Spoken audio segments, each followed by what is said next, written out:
Saudações, galera, e aí, beleza?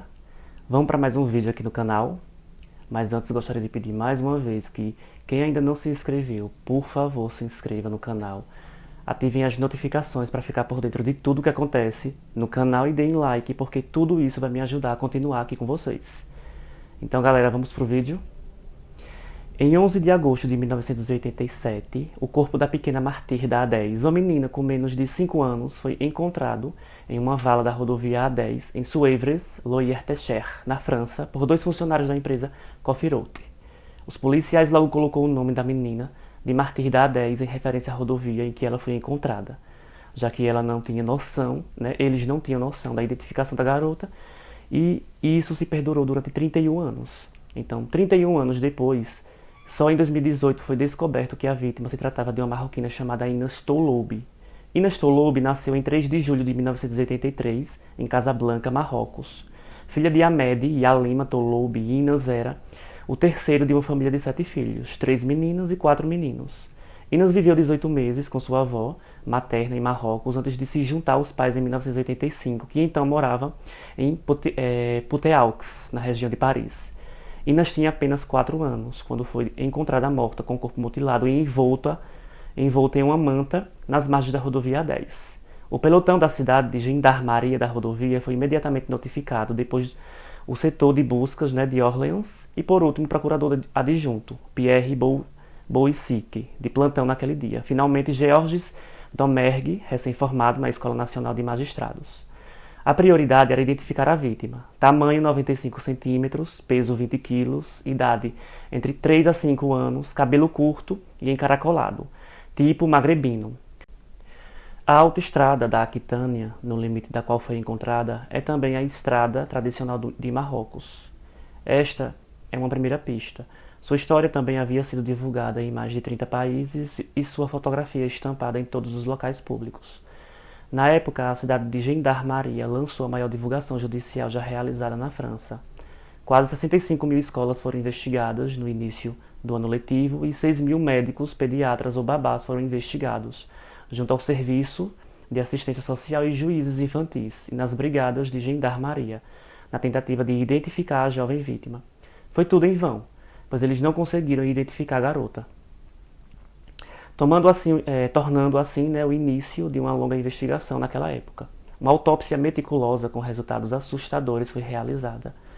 A pequena morreu não por causa de um ato, mas de um estado de exaustão total. Seus sofrimentos são múltiplos. O corpo da menina traz cicatrizes de fraturas não tratadas, vestígios de queimadura com ferro e cicatrizes de resultado de mordidas, afirmou o juiz de instrução. As mordidas, acima de tudo, se revelaram decisivas. Fotos e perícias foram tiradas. O espaçamento de alguns dentes permite conhecer com bastante precisão o perfil dentário. A mandíbula é pequena, provavelmente de uma mulher ou de um adolescente, de acordo com os cientistas forenses.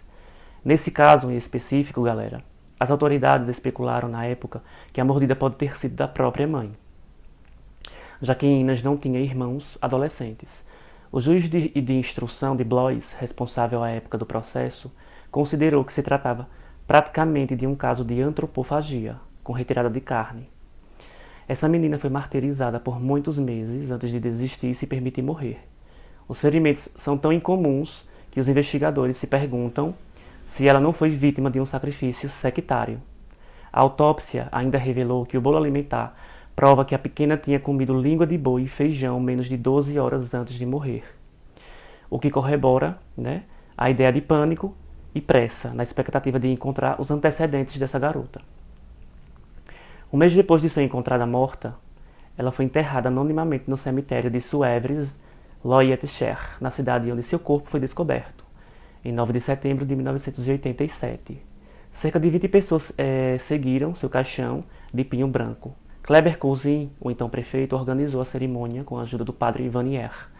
No túmulo, regularmente decorado com flores pelos habitantes da vila, foi feita uma simples frase, em memória da pequena estranha da rodovia A10. Naquele momento, galera, esse seria seu único nome por muito tempo.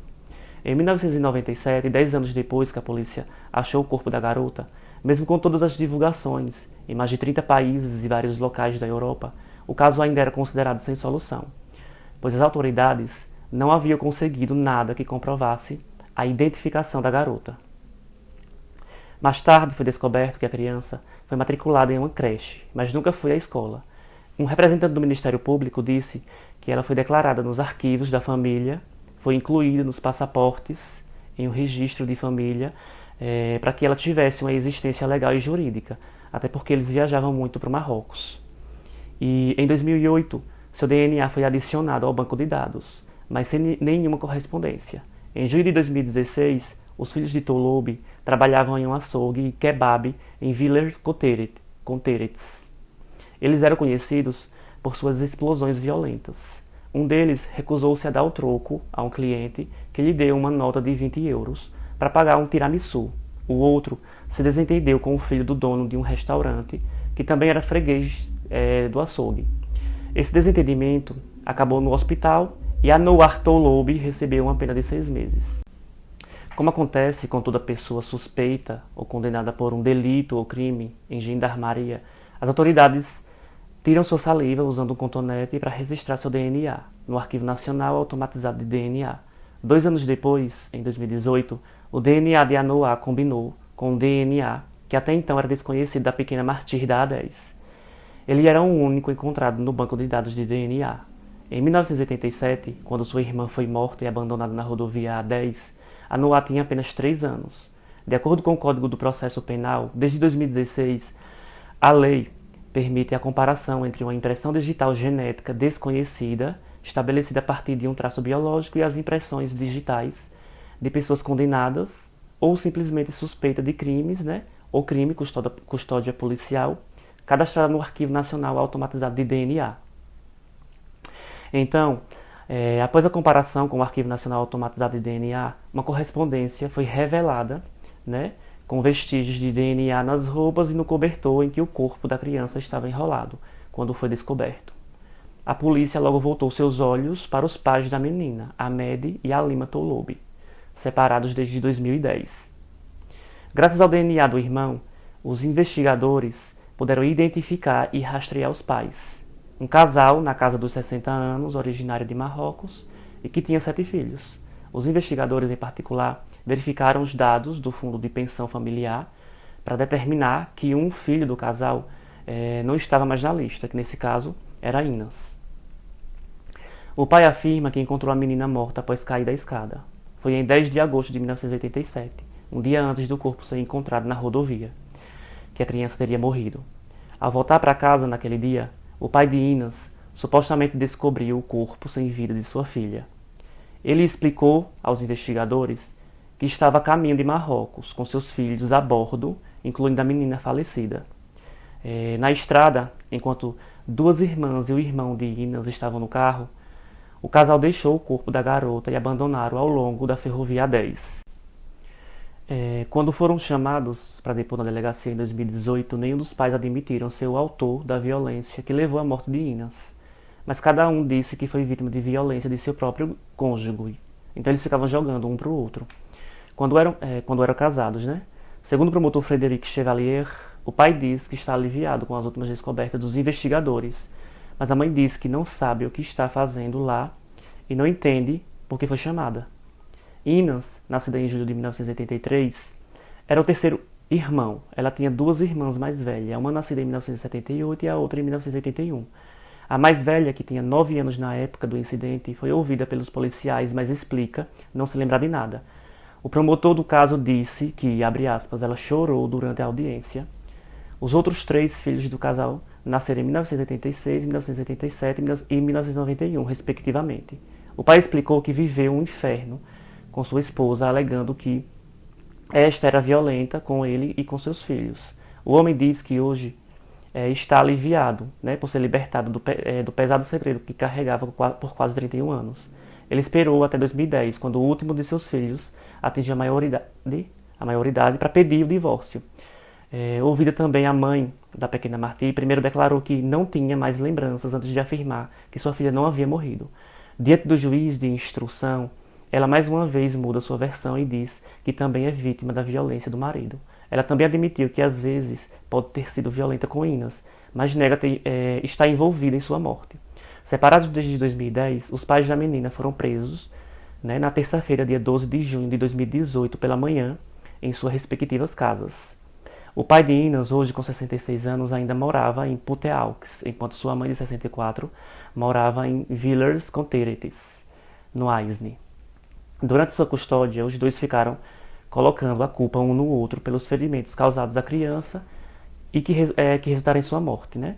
Os pais de Ines Tolobi foram indiciados e presos por assassinato, ocultação de um cadáver e violência intencional contra um menor de 15 anos.